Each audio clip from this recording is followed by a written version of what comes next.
PM Najib says Malaysia has the lowest cost of living in the region, and this is because his administration has made tackling living expenses its top priority, with initiatives including the BRIM handouts and various cost control measures.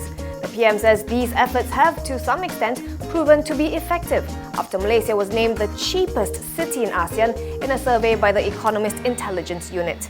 According to the survey published last month, Kuala Lumpur ranked 96 out of 133 cities globally. Najib says this doesn't mean that the government's job is done and pledged to do more to increase income and cut the cost of goods. In March, inflation surged to its highest in over 8 years because of the higher cost of fuel. However, it's expected to taper off in the second half of this year.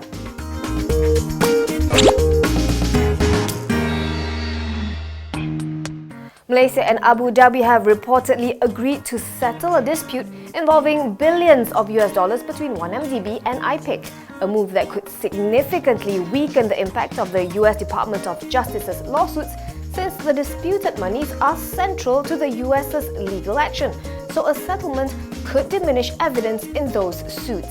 According to the Straits Times, Malaysia will repay Abu Dhabi $1.2 billion by the end of 2017. The bulk of the payment will come from the sale of so-called fund units from 1MDB's BRAZEN to an undisclosed buyer. The two countries are also negotiating on another dispute over $3.5 billion. According to Straits Times, the talks will start early next year and must end before December 2020.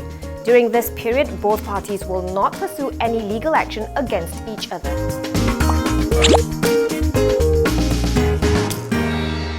Solid Ace market debut by Eversafe Rubber today. The tyre treading materials maker opened at 46 sen, a 22.2% premium to its IPO price of 36 sen.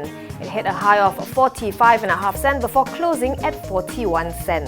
Eversafe's issuance of 12.5 million shares for the public was previously oversubscribed by 64.99 times. Overall, the IPO, totaling 48 million issue shares and 30 million offer shares, had an oversubscription rate of 68.88 times. Eversafe plans to use the bulk of the proceeds, totaling 17.3 million ringgit, to develop new manufacturing lines with enhanced automation systems. The company is looking to increase its export earnings to 75% in 3 years, with immediate expansion plans in South America. It's hoping to increase its production capacity by 50% in 2 years.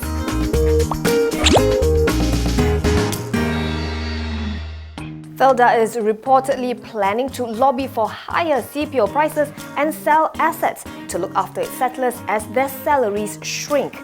The group's chairman, Sharon Tang, reportedly told Reuters the overarching issue is how to get palm oil prices at sustainable, reasonable levels so that the benefits can go to the smallholders.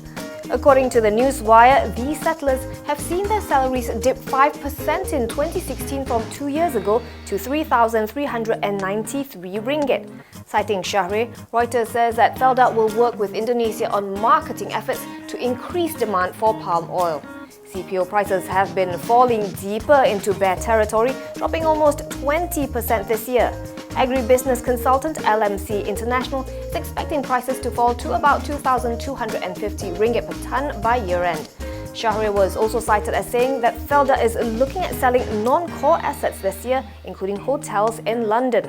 This would be to raise funds for settlers' housing subsidies, estimated at 400 million ringgit.